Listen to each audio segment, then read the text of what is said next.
একটা গ্রুপ 7 জন তরুণ, তাদের মধ্যে একজনকে বলা হয় লিডার, কিন্তু তার দায়িত্ব শুধু সিদ্ধান্ত নেওয়া নয়, বরং 6 জনের কান্না চুপ করে শোনা, তাদের ভয় ঢেকে রাখা, আর দরজার ওপাশে যখন পুরো দুনিয়া দাঁড়িয়ে থাকে তখন সে সামনে দাঁড়িয়ে বাকিদের আগলে রাখে।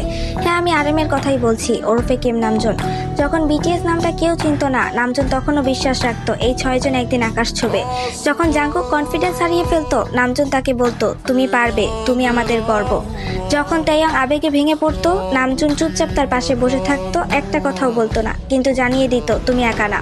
যখন জিন নিজেকে অবমূল্যায়ন করতো, সে বলতো তুমি শুধু হ্যান্ডসাম না, তুমি আমাদের ব্যালেন্স।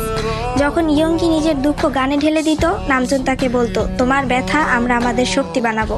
হোসেওকের ভয় যখন তাকে থামিয়ে রাখতো, নামজুন ছায়ার মতো তার পাশে দাঁড়াতো।